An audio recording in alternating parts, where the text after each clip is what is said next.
Welcome back everybody to more CSI. We're going to do Garvey's beat in this episode. I did check in and out and we did get a 91% complete rate in the second when we finished Lit My Fire, but when I looked back at episode 2 and I did get a 21% when I finished it, so I have no idea what the hell is going on. But I'm not complaining. The game wants to give me a 91, 93 or 98% complete rating, then I'm gonna frickin' take it. I think this game is a bit glitched out. I don't think it's working the proper way that it should be working, to be honest. I think that's evident by the music glitches we've experienced and the statistic glitch I experienced after In and Out.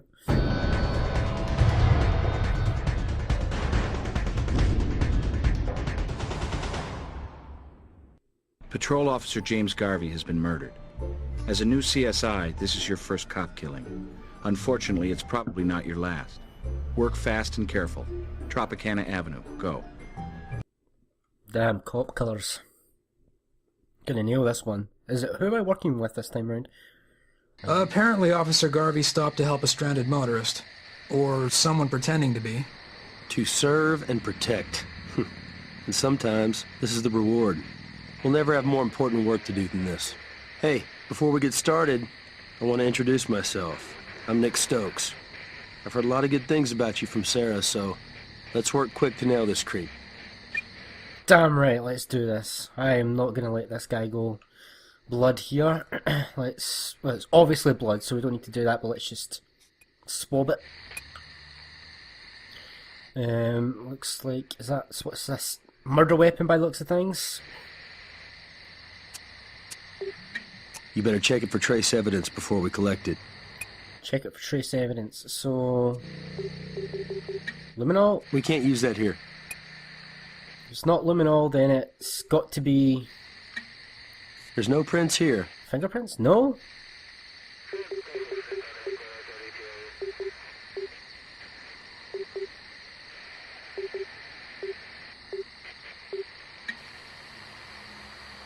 There's nothing special there.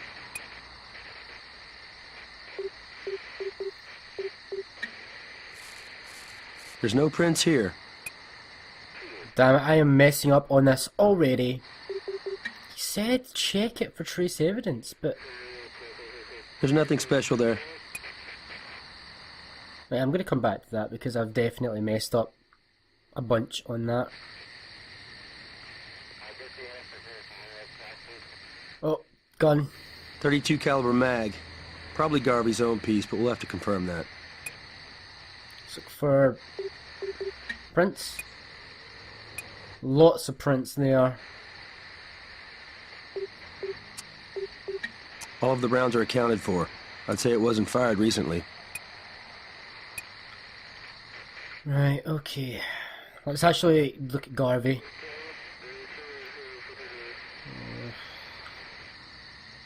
This is not a nice scene. Beaten over the head. 2 gunshot wounds to the chest.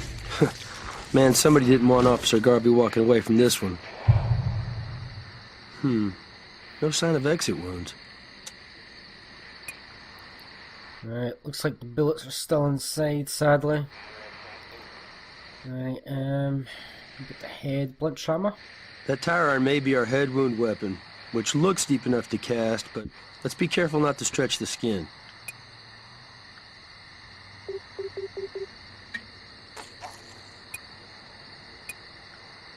Yep. Yeah, that's that done. I think that's pretty much us done with the cop. Unless, no. Don't see anything else. What is going on with this tire iron?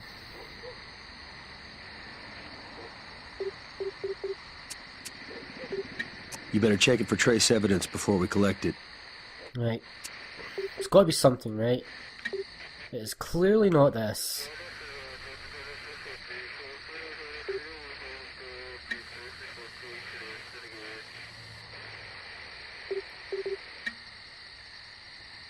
We can't use that here. So it's not the luminance. We can't use that here. It's not that. There's no prints here. I'm so confused. We can't use that here. It's got to be the magnifying. I must be missing something on the magnifying.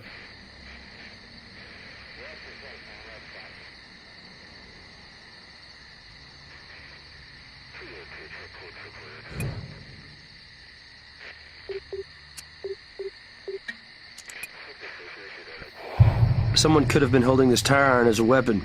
At some point, this thread could have snagged on here if it brushed by their clothes. That took me so much longer to find, but in my defense, that was really difficult to spot. Like, impossible to spot. Right, I don't really see much else. But we do have the actual cop car to check, so... They'll be towing this baby away soon, so we need to get to work fast. There could be something important in here. Peculiar stain. Wiped, maybe? Be nice to know what it is. Right, let's check it in case it's blood. Okay, luminol says we got a blood stain. Tried to wipe it off, but like the man said, blood tells. Well, that sucks. We're gonna have to swab that. Was he shot in the car and then dragged out? Possibly. Right, we've got blood there.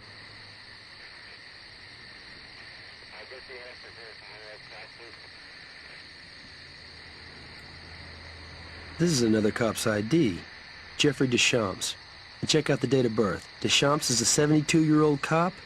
I don't think so. Huh. Awkward. Let's grab that. It's blank, but maybe Greg can lift an imprint off it.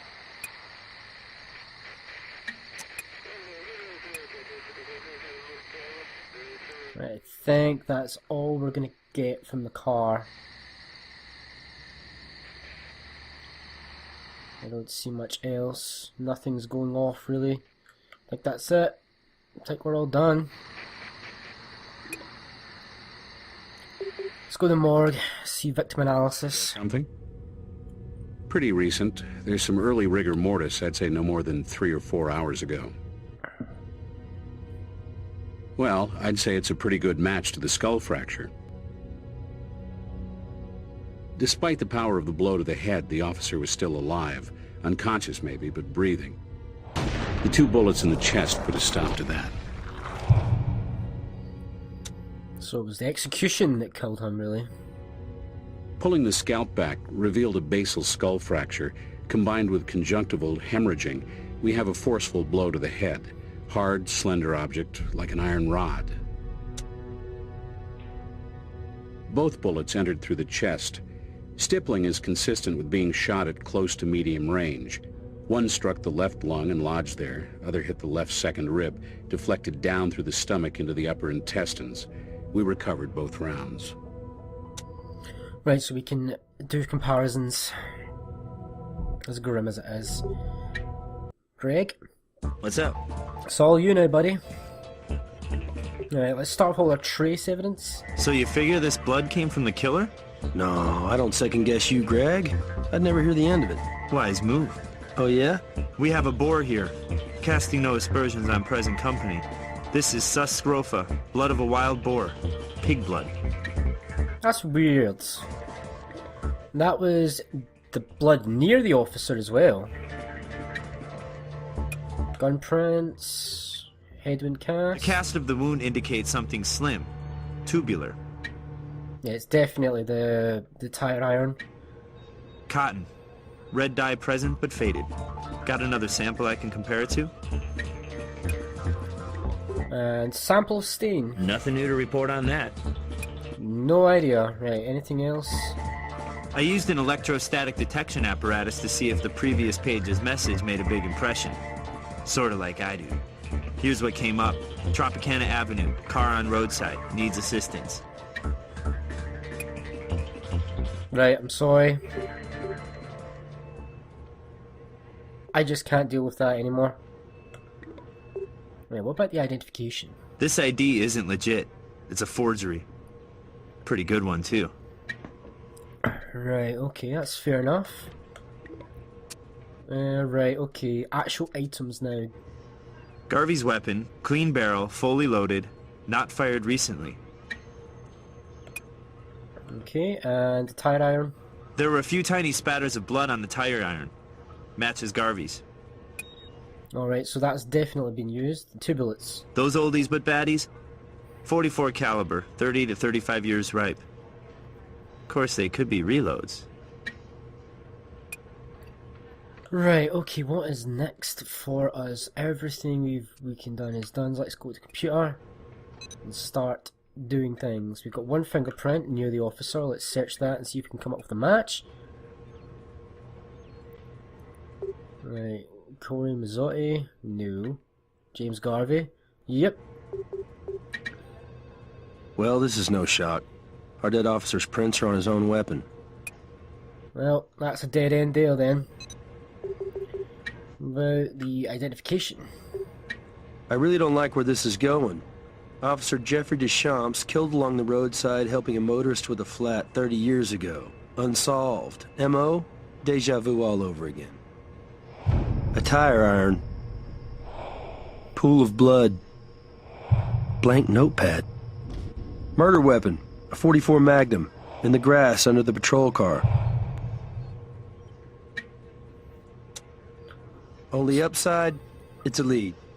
We should check the crime scene again, see if there's a gun under where the car was. So does this mean that we have a copycat or a killer that's restarting, like copying his own crime? That is a good possibility as far as I'm concerned. Tropicana Avenue again. Let's see if there's a car there. Well, a gun there. Looks like they towed the patrol car away. You know, you'd think they would have noticed the gun. We got another echo of the Deschamps case here. .44 Magnum. Could be 70s era. Serial numbers filed off. Gunpowder in the barrel. Mag short 3 rounds. 1 in the chamber. Probably fired recently. Twice. This is a staged crime scene. Right, let's do the same thing. There's no prints here. No prints there. Let's detect, just pick it up. And the only thing we can really do is just go back to the lab, really. Yes? Not getting much leads to go on here. Here's the ballistics report on our late officer's wounds. This .44 mag's a perfect match. You have your murder weapon. Right, okay. There's only one more thing. Let's quickly go back to the morgue and see if there's anything we can ask about the morgue, but I doubt it. No, okay. Brass, you're our only lead now. What's up? Sure, I'll cross your T's and dot your comms for you. Site owner Jack Riley, apartment on Mountain Vista Street, crosses Tropicana. Close to our crime scene. Well, that's where we're going. Jack Riley's house. I doubt this is going to be our killer, though. Mr. Riley? Jack Riley? That's me. What's up? You're with the Las Vegas Crime Lab? I'd like to ask you a couple of questions about this shooting near your place. Probably about as much as you? Thanks to Sutherland. Maybe even a bit more, since you probably don't study classic unsolved murders like the Deschamps case. Same as the other 4,000-some anonymous users who post at my site. Zippo. They don't use real names, you know? You know there is, if you're a CSI or squad. Unique IP addresses identify the computer he was using. But I got privacy issues here with my users. No warrant, no IP address. You probably already know I do if you checked your records. But you should also know I reported it stolen a few months back.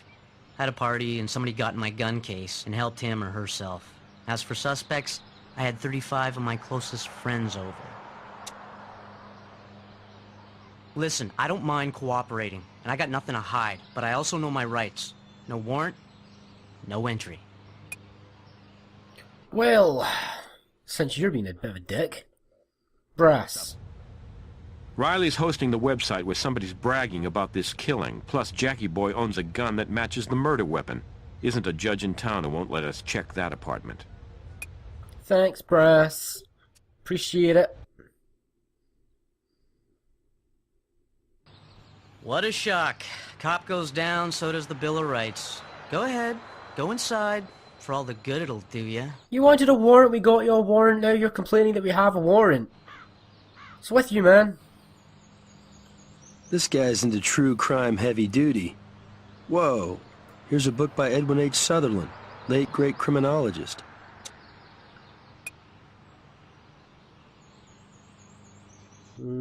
Okay. He could be the murderer, actually. Nothing. No, I don't want to ask your questions. Right, what do we go over here? Oh, hello. Caffeinated hacker fuel. He seems to have some brand loyalty. This looks like... Condensation messes with the quality of prints we can lift. Don't know how useful these will be. We can get partials from them, I guess. Oh yeah, and can I pick this up? There's got to be something else I can do there. Pardon me.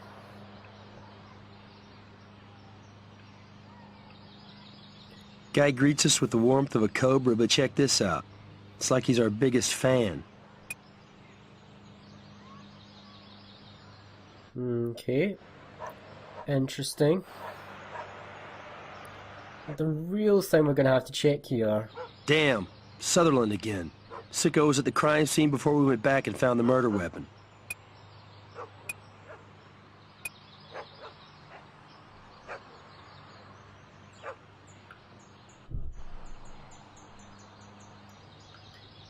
Right, so he was there.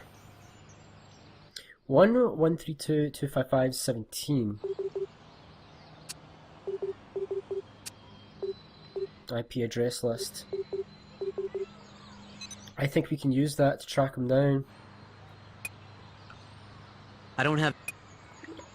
Right, that's going to be Jim Brass. What's up? We can track the computer he posted from. Computer Lab UNLV, classroom building complex, where they teach criminal justice. He's hoping we'll be teaching some creep a class in that real soon. Alright, okay, that's good. Let's ask the magic screen. Oh yeah, graduate, 10 years back. Criminal justice major. Interesting. We have a link there. Now, let's go to the lab, and just so we can drop off everything we picked up there. Which would be the photographs. I've done everything. Nothing to do there. What was the IP address? I've done... Nothing to do with that. Okay. Nothing there.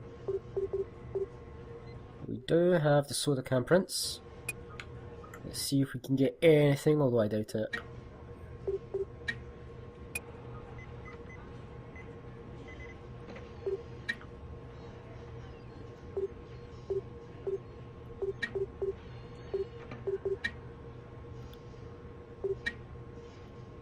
Yeah, we're really not going to get any positive match there. I don't think anyway. Right, okay. Let's go to the UNLV computer laboratory then in that case. Professor Franklin? That you? Nick? Nick Stokes? Well, look at you. I'd ask how you are, but that's obvious. I thought you were still at Rice, sir. I didn't know you were at UNLV. Class is out, Nick. You don't have to call me sir. Department here had an opening in theory reconstruction. How could I refuse? Well, you wrote the book. Literally. You'd be a boon to any faculty. Very kind of you to say, Nick. Especially since you're not fishing for a grade. This time. And I understood you to be working in Dallas. CSI Level 1. Problems? No, I could have stayed, but it was time for a change, you know. And the chance to work with Gil Grissom. And to get out of the shadow of a certain Supreme Court justice also named Stokes? Maybe just a little. Have to envy you, my boy. Working in the field, solving real crimes. Not some premature fossil working the academia beat for 25 years. Decent CSIs aren't that hard to come by. Now, great teachers, that's a rarity. You do my self-esteem a world of good, Nick. But that's not why you dropped by, is it? I wish. Thing is, we have a cop killing. And believe it or not, there's a link to the university. You could help by answering a few questions. I bet he's the murderer. He's washed up, he's dried up, his career's over. He loves crime. He shows an interest in crimes. I think this is him. Not so good at cleaning up after themselves. But more importantly, we've now found the same brand of soda in both the computer lab and Riley's apartment. Well, well, well. It might be hard to get good prints from a can, but it's worth a shot. And that's where we're going to get the match from there. He's going to be at the university. Nothing in there. Nothing in there. Right, okay, just talk to this guy then. Every lab on this floor is strictly for criminal justice students, and the computer lab is reserved for grad school level only. If you need to get in for further investigation, I can help. I have keys to the lab and the building itself. 24-hour access.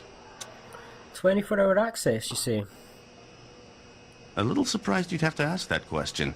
That was my first big success. I wrote the book about that great unsolved... Motive. Do you need my help? This one, right here. Earlier in the day, I couldn't say, but I just met with a student, John Laskin, going over some coursework. And he was on that machine. Not to tell you how to do your work, but dusting for prints would be rather pointless, with all the traffic in here. John Laskin, eh? Laskin has been digging into various unsolved crimes. Promising student, bright, doing well in my course. I believe he lives on campus. Surely your department has access to the university's housing database. Tracking him down should be child's play. Or you could just tell us and stop being a dick. Right, but before we do that, let's go to... Right, let's go to Brass. And we'll find this. No problem. Mr. Laskin is a criminal justice grad student. No publications. Lives on campus. Oh yeah, we'll enroll him in my class. Now this is something. You know, studying this stuff is one thing. Books, abstract theory, famous cases. But this? A real interrogation room? Real CSIs. Real murder. You want to help? Absolutely. Interrogate away. Hey, it sounds dry, but it's fascinating stuff. A longitudinal study of criminal investigators and pathologists who've worked long-term on unsolved cases. Oh yeah, that's a classic. Unsolved for 30 years, you know. Can't imagine chasing a case for that long. I log on now and then, but like any chat room, it's just people BSing. I got mounds of coursework, plus I'm a TA, you know, supervising labs. Not much free time. Well, that red jumper you're wearing looks awfully familiar to the red piece of thread we found on the tire iron. Monitoring a midterm. Intro to corrections, 30 undergrads. Hey, does this mean I'm a suspect? Cool. I mean, since I didn't do it, cool. This is like field research.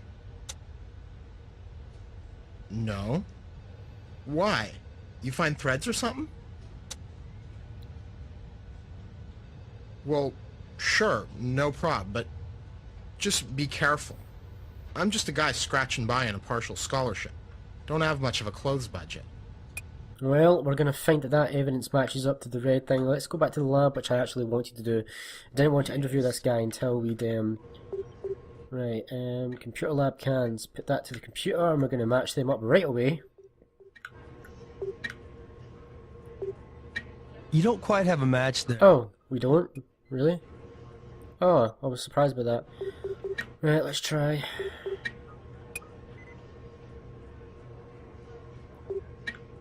Ramazzotti, James Garvey.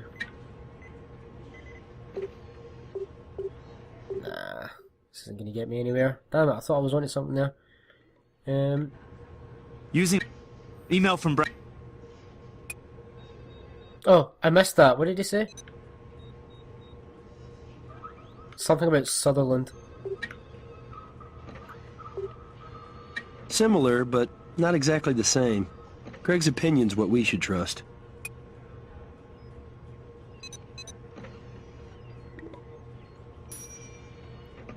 Right, okay, so not quite the same. Well, let's go back to Brass. He said something about Sutherland, I missed it. Oh, yeah. Sorry, I wish... Damn it, I missed it. I missed what he said. Now that's a problem. Damn. Well, he was here, and we're here now. So let's process this place like a crime scene.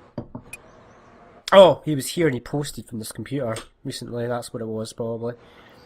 Ah! Like the Laskin kids, but older. Let's process this baby for evidence, then get it over to Greg. Oh, what's that? Little white flakes. Probably dandruff from the owner. We can get DNA from that, can't we? We can't use that here. Are you serious? We can't use that here. Oh, it's probably this.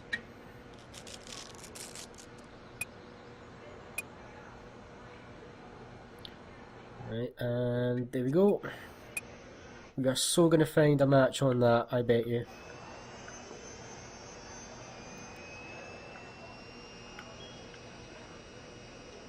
Nope, not asking you nothing. Right, that actually looks like it's it. So let's go back to the labs. We do have a couple of things to do. I'll warm up the thermocycler to amplify the DNA on this dandruff flake, but I need some suspect samples for comparison. Okay, what about the faded sweater? Let's check. Oh, that is a match. If I ever saw one. Now this sample does match the thread on the tire iron. Find the guy who used to be inside the sweater. You got yourself a link to the crime scene. Right, interesting stuff. Now let's go and talk to Brass, I think, and maybe pull in... What's up? Oh, hello. Laskin's alibi checked out. He was supervising an exam. Cross this guy off the suspect list. He's done. We got plenty on him for a warrant. Go to his place and get your sample. Yeah, just because this guy was Nick's teacher doesn't give him a pass. Go back out to that school and see what his DNA teaches us. Right, now I'm getting excited. We can go, let's go back to Jack Riley and get samples from him. I'm a grad. Starts and ends there. Well, sure. Anybody with an alumni card does. I mean, I got library privileges and stuff. You know, it's nice getting something out of going to college. All right, I'm going to tell you what happened. All you have to do is nod when I'm finished. You have an interest in forensics and started this chat room. Of course, you're hip at posting things from your own computer. Well, that'd be easy to track. You want to post something anonymously, you go to another one, say a computer on campus. You know your way around there, blend in easy enough, pick a machine away from any others in use, and get off on posting photos of crimes, like the murder you just committed. Are you high? I didn't kill that cop. You can't think that I'd do something like that. I'm into solving crimes, not committing them. Maybe you wanted to go up against the big boys. Oh, please. Give me a break. I didn't kill anybody. Right? I would never kill anybody. Those Sutherland postings, those aren't mine. Really? Don't you have access to the college computer lab? No. My alumni card doesn't take me that far. I would need a computer account. It's extra. Check it out, you'll see. Quit guessing. Stick to the facts. That's what CSIs do, right? Cracking a simple university login. That's what hackers do, right? You're a computer guy. By the way, don't leave town. You're still a suspect. Ouch. Nick went down on that guy. So it's not enough you make me aid and abet you guys invading my website visitors' privacy. You gotta invade the inside of my mouth too? Yes, we do. Well, I can't. I don't think there's anything really I can do here. I'm just looking around just for the sake of it. Right, okay, now let's go to the lab and let's just cross this guy off the list. I don't think he's our actual guy.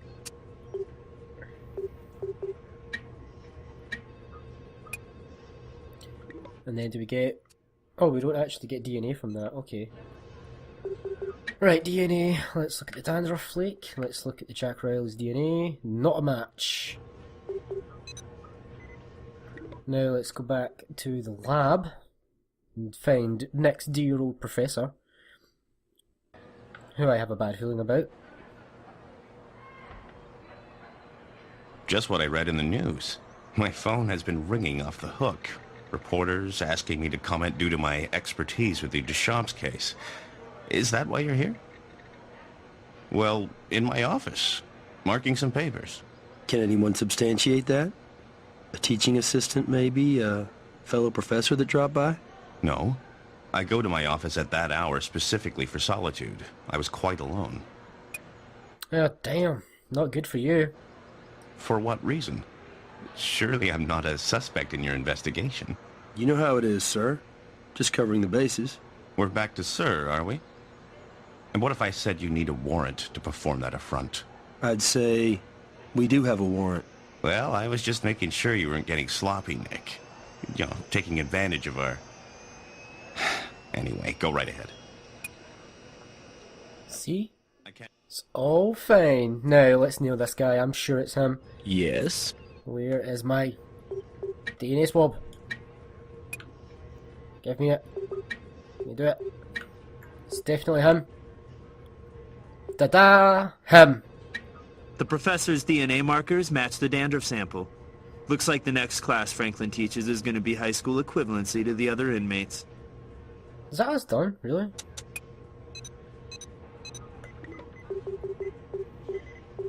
Still with these soda cans, they don't match.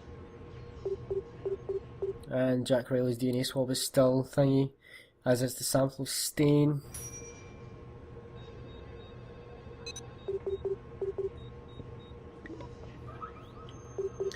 Let's go back to raw. Something? No. Yeah? The prof's DNA matches the dandruff on the sweater. Sweater fiber matches the thread snagged on the tire iron. No more playing hooky from justice for this. Finally, I'm being asked to consult on this case, being the expert and all. Frankly, I'd expected you to call sooner, but I'm happy to help you now. Sure. Consult with us on this cop killing. Consider the evidence. Which all points in your direction, Professor. I believe that's mine. Getting a little long in the tooth, but then who among us isn't? Throw it away if you like. We'll bag it instead. Whatever for. Kind of because it was what was worn at the scene of the crime. Ah, the Deschamps case. A true classic in the annals of unsolved crimes. I'm the great expert on the case, and even I couldn't come up with a solution. Not a single worthwhile clue was found. Proverbial perfect crime. Oh, certainly not. No fiber was found at the Deschamps crime scene. Not at the Deschamps crime scene, but at the Garvey crime scene, sir, there was. On the tire iron. Young man, you don't need to call me sir. I appreciate the respect, but we're professionals here. Feel free to call me Edwin. Edwin? As in Edwin Sutherland? You must be new in the field if you don't recognize me, young man. Edwin Sutherland, the most acclaimed criminologist of all time. But then, aren't you a student of that pathetic, isolated old academic? That miserable failure, Professor Franklin. Wait, what? I am really confused. Oh, this officer who was killed recently. You'd like me to consult on the case? I must admit I've been giving it some thought. Why don't you share those thoughts with us, Professor Sutherland? Glad to, young man. You see, this homicide is quite similar to the classic Deschamps killing. And I must admit, your mentor, Professor Franklin, did some respectable research on that case. For a man of such average capabilities and limited intellect. Or did he?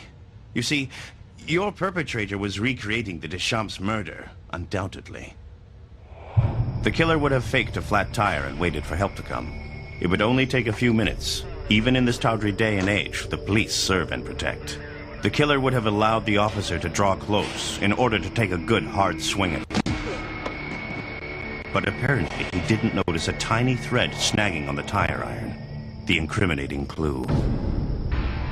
When he was down, he finished him with a couple of quick rounds to the chest. Fast. Relatively painless.